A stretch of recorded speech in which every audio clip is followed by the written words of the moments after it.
రామాయణం వచనం అయోధ్యకాండ 26వ సర్గ 1వ భాగం.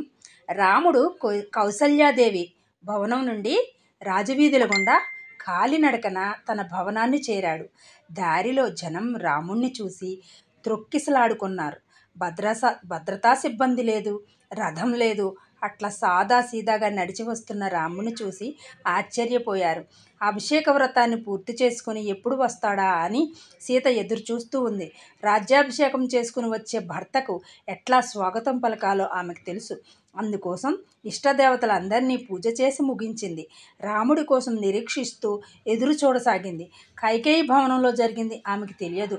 కౌసల్యాదేవి ఎంతగా దుఃఖించిందో ఆమెకు తెలియదు. రాజ్యాభిషేకం ఆగిపోయిందని ఆమెకు ఎరుగదు. తల వంచుకుని తన భవనంలోనే ప్రవేశించాడు రాముడు. ఇల్లంతా కళకళలాడుతోంది.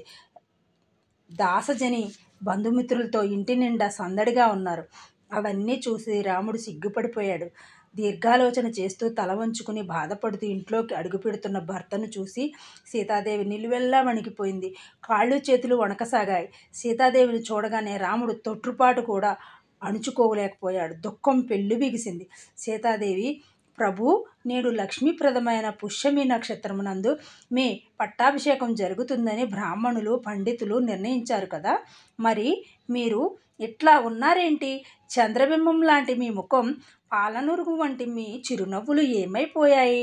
ఓ నరశ్రేష్ఠ, మంగళపాఠాలు స్తుతిస్తూ నీ వెంట వచ్చే వందిమాగదులు ఏమైనారు? అభిషిక్తుడవైన నీ తలపై తేనె, పెరుగు, అక్షంతలు వంటివి కనిపించడం లేదేమి? నిన్ను అనుసరించి వచ్చే మంత్రులు, బ్రాహ్మణులు ఒక్కరూ కనిపించడం లేదు.